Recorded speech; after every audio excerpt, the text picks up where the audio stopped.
you say is please me, or spend some time and rock a rhyme. I said it's not that easy. It's tricky to rock around. That's right, on time is tricky. How is it, D? It's tricky. It's tricky to rock around. That's right, on time is tricky.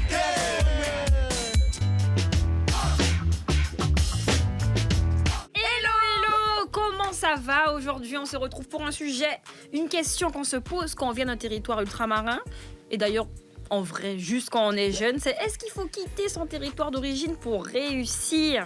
C'est vrai que c'est encore une idée reçue qui est très répandue. On est forcément obligé d'aller en hexagone, d'aller à l'étranger, que ça soit pour les études ou pour le travail, mais on va voir que c'est vraiment pas forcément le cas.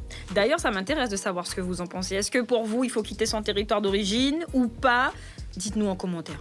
Et toi, ma Chloé, finalement, c'est un peu ce que t'as fait. T'es guyanaise, t'as vécu en Guyane et tu t'es déplacée en hexagone pour justement travailler ? Ouais, en vrai, c'est ça. Moi, je devais faire mon master. J'avais pas le master que je voulais faire en Guyane, donc j'ai dû partir. Tout simplement. Ouais. Donc c'est vraiment plus un manque d'opportunité que de vouloir forcément partir. En soi, je pense que la majorité des gens ne veulent pas forcément partir. C'est que tu veux poursuivre une carrière, tu veux t'aspirer à certaines choses, donc pour réussir, parfois tu dois partir. Mais il y a une très belle tendance en ce moment. On voit que depuis quelques années, il y a un véritable retour des ultramarins et des jeunes au pays pour différentes raisons, pour revenir dans la famille, mais surtout, aujourd'hui, il y a de nouvelles opportunités qui se mettent en place et notamment des formations. De ouf. Et donc, on vous a préparé 3 super sujets. Le premier, une école de cinéma en Guadeloupe, ouverte à tous dans le pays, mais ouverte sur l'international. Rien que ça.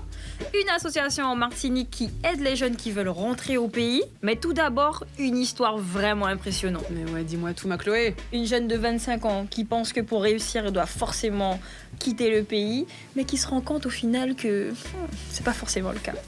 Mais je ne peux plus tenir en fait. Allez, c'est parti. C'est parti. Salut Chloé, salut Mama, salut tout le monde. C'est Lisa Marsal, créatrice de vêtements en Guyane, et je vais te montrer qu'avec mon parcours, tu n'es pas obligé de quitter ton territoire parce que ce n'est pas ce que tu crois. Je suis née, j'ai grandi, j'y ai fait toute ma vie. Et pour moi, de voir que depuis cet endroit, j'arrive à réaliser mes rêves, ça n'a pas de prix. Mon parcours assez simple, j'ai fait mon collège et mon lycée à Kourou. J'étais en filière technologique, STI 2D. Et par la suite, après, je suis partie au Canada faire un bac+3 en design de mode. Il fait vraiment froid et c'est pas une destination où il y a beaucoup de Guyanais. Donc c'est vrai que je me suis sentie isolée. Mais après, j'ai rencontré des Antillais, donc ça allait. Comme j'étais en Amérique du Nord, c'est une autre façon de voir la mode et de fonctionner aussi, donc j'ai trouvé ça très enrichissant. J'ai remarqué qu'on était déjà énormément sur le marché. Tous les ans, il y a beaucoup d'étudiants qui sortent des écoles et qui ont envie de se lancer, donc c'est beaucoup plus difficile de faire des projets qui ont un impact. J'ai travaillé, par contre, au Canada, j'ai appris beaucoup de choses, plein de techniques que j'avais jamais vues. Donc je me suis dit, moi, quand je reviens en Guyane, les gens sont contents que j'arrive avec des nouvelles techniques, du savoir en plus, de proposer des nouveaux produits. Donc je me suis rendu compte qu'au final, on avait plus besoin de moi chez moi que chez les autres. Mon retour s'est passé simplement. C'est 2021, un peu dans la période Covid, j'avoue que c'était assez compliqué. Mes parents m'ont soutenu, ils m'ont aidé à faire mon petit atelier à la maison. Donc j'ai commencé à faire mes créations, à poster sur les réseaux. Les artistes avec qui j'ai déjà pu collaborer ou leur faire des vêtements, par exemple, il y a eu Kalash, Titoff, Maureen, Charlie Black, Boy Boy, Spice. La liste est vraiment longue et je suis contente de pouvoir dire que ce soit à l'international ou en local, j'ai pu faire des stars comme Janaiki, Sansand pour son dernier EP. Par exemple, pour Kalash, ça a toujours été un artiste que j'aime beaucoup. J'avais essayé de lui envoyer des messages sur les réseaux, mais ça n'avait pas forcément été vu. Donc je me suis dit, bon, je sais ce que je vaux, je vais faire un modèle et je le mets sur Internet. Je sais qu'il vient en Guyane, si ça lui plaît, il me répondra et ça n'a pas loupé. J'ai posté, peut-être quelques minutes après, il m'a tout de suite dit « J'aime bien ce que tu as fait ». Contacte ma femme, ma manager, et on s'est rencontrés. Il a pu mettre la tenue pour son concert. C'était très surprenant. C'était la première fois que je me dis je rencontre quelqu'un de connu. C'était incroyable. Avec Internet, c'est ce qui est bien. Il n'y a pas de frontières, il n'y a pas de limites. On peut envoyer par la poste ou par mail ce qu'il y a besoin pour pouvoir faire de la magie avec nos mains. Heureusement, pour moi, dans ma génération, il y a de plus en plus de jeunes qui se rendent compte que c'est important de pouvoir, avec ce qu'on a appris ailleurs, pouvoir rentrer au pays et aider à développer ou à enseigner. Petit message aux jeunes de Guyane. C'est vrai que ce n'est pas toujours facile, mais tu peux travailler dans un domaine qui te fait vibrer et vivre de ta passion dans ton pays. Parce que ce n'est pas toujours ce que tu crois. I like it. Oui. Merci Lisa. Non mais Lisa, elle a C'était génial. tout compris. Elle a Mais tout oui. compris. Et vraiment, le fait qu'à chaque fois, ça Oh soit là là. pour revenir, rapporter tout ça, parce qu'elle l'a dit, on a besoin d'elle De ouf. chez elle, tout simplement. Non, j'ai adoré. c'est trop On se bien. serre la main pour Lisa. On se serre la main. On se serre la main. Bravo Lisa. Et justement, moi qui veux une tenue de Lisa, on va la recevoir en visio dès à présent. C'est parti. Let's go. Let's go. Coucou Lisa. Hello. Et les filles, ça va bien? Ça Ça va va et bien. toi? Contente de te voir là. Oui, ouais, c'est trop, Merci de trop m'accueillir, bien. ça me fait plaisir. Comment est née ta passion pour la mode?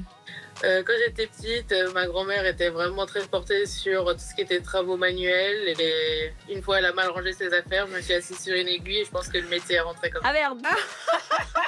Effectivement. L'anecdote est vraiment réelle et véritable. Mais ta grand-mère, elle faisait de la couture? Hmm. Oui, c'est ça. Donc j'ai toujours vu faire des travaux à la main.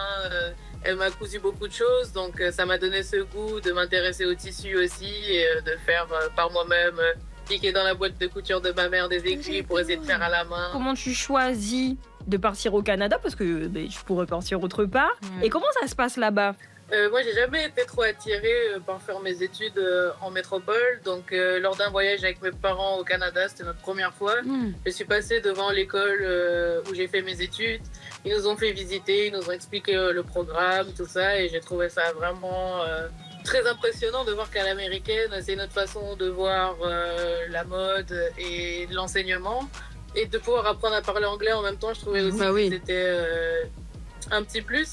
Même s'il faisait super froid, je me suis bien acclimatée. J'ai rencontré des collègues antillais et tout, donc ça s'est bien passé sous le froid. On s'est serré les coudes et on y est arrivé bien. Tu parles de collègues antillais. Aujourd'hui, tu sais s'il y a d'autres personnes qui, comme toi, ont fait le choix de faire leur formation à l'étranger et qui sont revenus sur le territoire? Oui, il y en a qui sont rentrés dans leur territoire d'origine parce qu'ils ont eu des bachelors ou des masters, Ouais. et maintenant ils sont restés dans leur domaine. Ils arrivent soit à étudier, soit à enseigner ou à être vraiment professionnels de leur métier aussi. Oh, mais ça c'est cool, c'est Et encourageant. c'est quel domaine à peu près? Est-ce que c'est comme toi la mode ou c'est tellement diversifié que tu pourrais pas dire? Vraiment de tout. Moi, Ouais. j'étais la seule qui faisait mode, mais il y avait vraiment de tout. Parce qu'il y a beaucoup d'universités du Canada qui viennent aux Antilles pour proposer leurs programmes. Ah, Donc, on va ok. dire qu'eux, ils connaissent un peu mieux qu'en Guyane tout ce qui est possible de faire comme études là-bas. Et quand tu passes 3 ans et demi au Canada et que tu reviens vivre en Guyane, comment ça se passe? Ça se passe, ça m'a fait un peu bizarre de revenir en Guyane, mais parce que après avoir été dans une ville ultra moderne, ultra développée, revenir à une vie très simple, c'est vrai que ça fait un peu bizarre, mais bon, j'ai toujours aimé ce côté système D où il faut se forcer à réfléchir, Ouais. à trouver des solutions. Moi, je trouve que dans mon domaine, en tout cas, ça me stimule plus. Est-ce que toi, t'aurais envie justement de transmettre pour que il y ait encore finalement plus cette envie de pouvoir créer directement sur le territoire? Oui, moi, par exemple, j'essaie de prendre des stagiaires au cours de l'année pour soit leur bac pro, soit leur ancien complémentaire, ou même je prends aussi des étudiantes qui viennent de France. C'est pas parce qu'on est en Guyane qu'on peut pas réussir à faire des projets qui sont à la portée des autres, comme on a l'habitude de dire. Ouais. Si on travaille bien, il n'y a pas de raison que le travail ne fasse pas le tour du monde. Donc c'est ce que je leur montre, c'est une question de discipline, de passion et de bien faire les choses. Mais toi, comment tu arrives à trouver des clients et même si tu travailles avec des clients à l'international, comment ça se passe? Comment tu les trouves? Comment tu gères tout ça? Avec Internet. Un super outil Internet. Tout le monde a un téléphone de nos jours. Tout le monde est connecté. Donc, il suffit de faire beaucoup de communication. Maintenant, j'ai envie de dire, la clé de tout commerce, c'est beaucoup la communication. Donc, si on est dans son coin et qu'on fait des choses merveilleuses, mais qu'on ne le dit pas, qui va le savoir? Donc, moi, toutes les fois où j'ai réussi à faire des choses qui ont impacté les gens, c'est parce que je me suis mouillée et j'ai fait des vidéos sur les réseaux sociaux. Et l'artiste que t'as le plus kiffé? Wervana, Disney Jean, Kalash. Pareil avec Kalash, ça m'a fait plaisir de voir que même si j'étais inconnue au bataillon, je crois que mon atelier il était dans le garage de chez mes parents. Il a trouvé que la tenue était belle, il m'a donné ma chance. Avec Internet, on peut faire des formations en ligne aussi.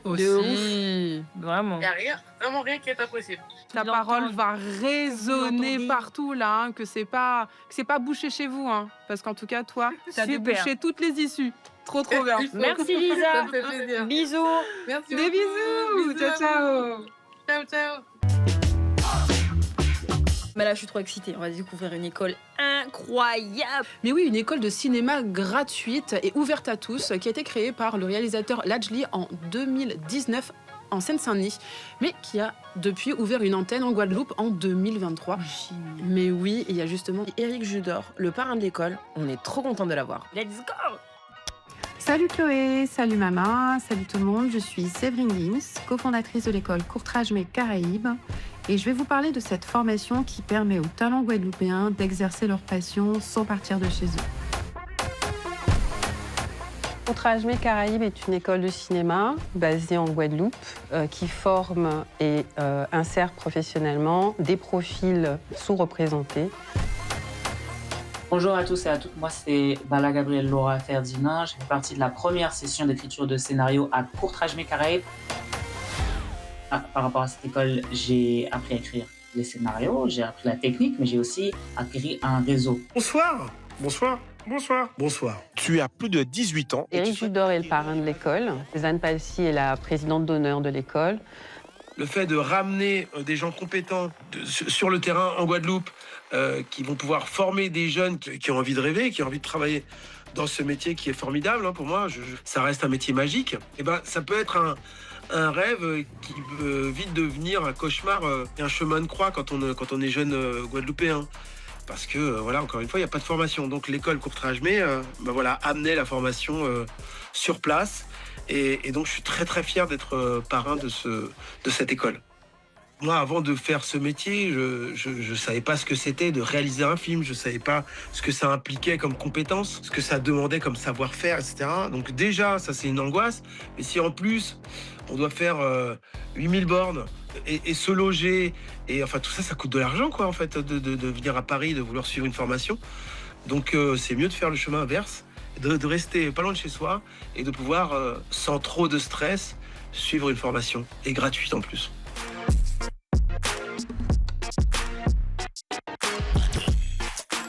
J'ai vu des choses, puisque aujourd'hui, la chance qu'on a, c'est qu'on a des moyens avec les téléphones, avec des petites caméras qui coûtent pas très cher. On peut, il y a des applis de montage, on peut déjà faire des choses qui ont de la gueule et qui donnent un avant-goût du potentiel de chacun. Donc, j'ai vu effectivement dans les auditions des choses extrêmement abouties, quoi. Franchement, très talentueuses.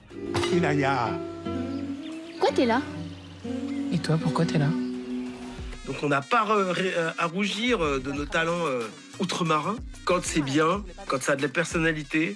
À partir du moment où ça a une identité forte, il y a du talent et qui boxe avec n'importe quelle autre région, y compris Paris. Faut qu'ils se calment, Paris. Bon, ils sont forts en foot. Et encore, en Guadeloupe, on est très fort en foot aussi.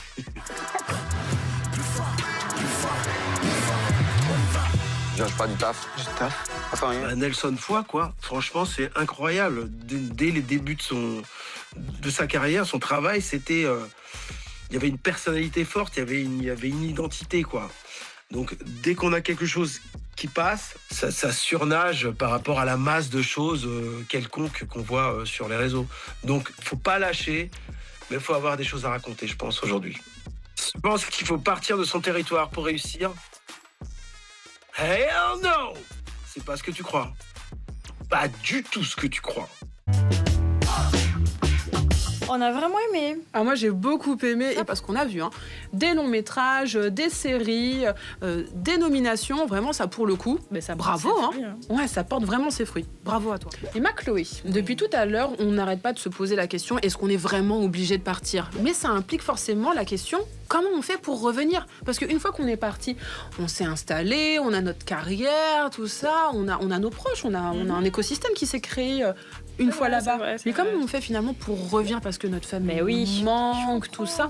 Et je suppose également que c'est une question que vous vous posez forcément. Eh bien, figurez-vous qu'il existe des ressources pour ça avec l'association Allez virer Martinique. On va découvrir tout de suite Stéphie, la directrice de l'association, et vous allez voir, si vous voulez retourner en Martinique, vous savez qui appeler maintenant. Allez, dis-nous tout, Stéphie. Salut, c'est Stéphie, la directrice d'Allez virer, une association qui œuvre pour le retour au pays des forces vives. Si tu penses qu'il faut partir pour réussir, je vais te montrer que c'est pas ce que tu crois. Alors, l'association Allez virer est née en 2018. La première action de l'association a été de lancer une enquête qui a permis vraiment d'identifier les freins et les motivations au retour au pays. 8 Martiniquais sur 10 vivant hors du territoire avaient ce projet de rentrer en Martinique. Donc, on pouvait s'appuyer sur quelque chose de fort. L'objet de notre association, c'est vraiment de lutter contre le dépeuplement de la Martinique. Notre deuxième objectif, c'est justement de mettre en avant nos talents, nos atouts, tout ce qui nous rend fiers d'être martiniquais. Je suis rentrée au pays il y a 4 ans et j'ai fait une reconversion professionnelle. Alors, j'ai quitté la Martinique en 2011 parce que la filière d'études que j'avais choisie n'existait pas sur le territoire et qu'on nous a toujours vendu la France comme l'Eldorado, l'endroit où on va vivre et réussir notre vie, ce qui est faux.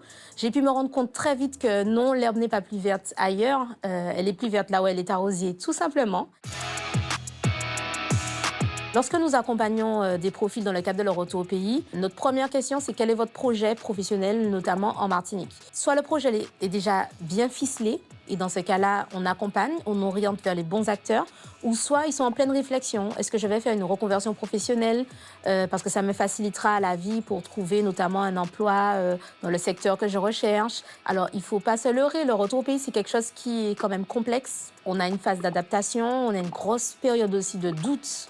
Est-ce que j'ai fait le bon choix? Et même quand on est rentré en Martinique, est-ce que j'ai fait le bon choix?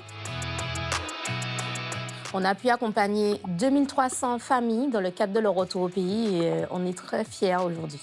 Tu vois, il y a des opportunités en Martinique et des ressources pour t'aider à les trouver et t'accompagner dans ton retour au pays. Parce que c'est pas ce que tu crois. Ben, tu vois, le sujet du retour au pays, c'est un sujet hyper important et je suis très contente que Stéphie nous rejoigne en visio pour répondre à toutes vos questions. Ah bah justement, elle nous appelle. Hello Stéphie! Coucou! Bonjour Chloé, bonjour maman. Hello. On est contente d'être avec toi, là. Ouais. Ça nous fait plaisir. Carrément. Ouais. Ça me fait super plaisir d'être parmi vous. Merci pour l'invitation. Ah, de rien. Alors, la première question, parce qu'on va rentrer directement dans le vif du sujet, c'est est-ce qu'il faut du coup, pour toi, quitter son territoire d'origine pour réussir? Alors la réponse, bien évidemment, sans surprise, pour moi, ce sera non. On n'est pas obligé de quitter son territoire pour réussir. On a des exemples de personnes incroyablement brillantes qui sont restées sur le territoire, qui ont pu mener à bien de super projets. Après, le fait de partir, ça permet aussi de découvrir des choses, de s'enrichir pour pouvoir encore plus apporter au territoire en revenant. Allez virer Martinique aide les personnes, principalement les jeunes, à revenir sur les territoires. En fait, comment ça se déroule? Donc, on a décidé de se pencher plutôt sur le côté retour au pays, en facilitant le retour au pays. Il n'y a pas d'âge pour rentrer chez soi et pour contribuer aussi au développement économique, mais aussi social du territoire. Dans les personnes qui demandent un retour au pays, il y a des gens avec une offre d'emploi qui est déjà présente sur le territoire ou dans l'accompagnement, vous avez aussi la possibilité de proposer des offres d'emploi aussi? Alors, on aime bien dire que Allez virer n'a pas vocation à être le France Travail du retour au pays. On a décidé de faire que notre expertise serait le retour au pays et faciliter son retour au pays. Donc, lorsque on parle des questions d'emploi, on réoriente vers les acteurs dont c'est le métier. pour ça, on a mis en place des partenariats avec tous les acteurs de l'emploi, que ce soit France Travail, la PEC, les cabinets de recrutement avec qui on travaille main dans la main. Et nous, notre rôle en tant que facilitateur, c'est par exemple d'appuyer une candidature, de faire des recommandations. Okay. Et du coup, est-ce que tu trouves qu'il y a quand même une certaine augmentation des demandes de retour? Quand je suis arrivée en 2019, on était à peu près 5 contacts par jour. Ça faisait quand même pas mal sur le mois. Ben oui, si vous êtes de pas regarder ces mails pendant 10 jours, on se retrouve avec 50 mails, 50 personnes différentes. Donc il y avait quand même un petit quelque chose. Et puis le Covid est arrivé. Oui. Chaque fois qu'il se passe quelque chose dans le monde, ça explose. Incroyable sur les demandes d'accompagnement, en tout cas, de retour au pays. Tu as parlé d'aide. Oui. Moi, je veux savoir quelles sont les aides possibles. Tu le sais peut-être pas, mais moi, c'est la Guyane. Donc, je veux que tu précises si ce n'est que pour la Guyane, enfin, que pour la Martinique, ou c'est pour tous les territoires ultramarins. Voilà. Alors, il y a plusieurs types d'aides, dont certaines qui sont en cours, en train d'arriver. Donc, si je parle d'abord de tous les aides qui concernent tous les territoires, on a notamment l'aide de la DOM. La DOM a décidé de lancer un passeport retour. Donc, il s'agira en fait de financer ou d'accompagner en tout cas le financement du billet d'avion, du déménagement. Et ça, bientôt, il y aura plus d'informations. Donc, le décret est sorti là, en 2025. Donc, on croise les doigts pour que ça puisse se mettre en place cette année, en 2026, et que justement, les personnes puissent en bénéficier. Ça s'adresse à tout le monde? Ça s'adresse aux bénéficiaires, aux personnes qui ont déjà bénéficié de la DOM. Ah, ok. Moi, je vois les billets qu'on a pris pour partir en études, par exemple. D'accord. Ok. Et puis, certaines collectivités, comme la CTG, donc la collectivité territoriale de Guyane notamment, essayent de mettre en place aussi des dispositifs d'aide au retour. Et puis, on a d'autres aides aussi. On a l'aide de la CAF, par exemple, mais qui est valable sur les autres territoires, avec les fameuses primes au déménagement. Donc là, il faut toujours répondre à un certain nombre de critères. Quels sont tes conseils pour tous ceux qui veulent revenir, rentrer au pays? Que l'organisation, ce sera le maître mot. Donc, d'abord, se renseigner, savoir, par exemple, quels sont les métiers en tension, donc les métiers qui ne trouvent pas de candidats, parce qu'on le dit, le savoir, c'est le pouvoir. Donc, première. Top. Le deuxième conseil que je pourrais donner, c'est de ne pas rester seul dans son coin, sortir de cette petite zone de confort-là. Et puis surtout, pour moi, le meilleur conseil, c'est le réseau. On est sur des petits territoires, mine de rien. Et le réseau, c'est quelque chose qui cartonne.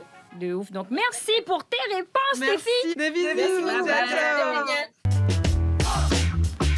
Eh bien, j'espère que cette émission vous a aidé si vous réfléchissez à vos études, à votre prochain job. Moi, j'aurais aimé savoir tout ça à cette époque. Et merci beaucoup, merci énormément à toutes nos invités, à Lisa, à Stéphie, à Séverine. Et on se retrouve dans un prochain épisode de C'est pas ce que tu crois. J'ai grand hâte. Et n'hésitez pas à nous laisser des commentaires, vous donner vos réactions par rapport aux sujets qu'on a abordés et peut-être aussi les sujets que vous voulez qu'on aborde plus tard. Merci les gars. Ciao.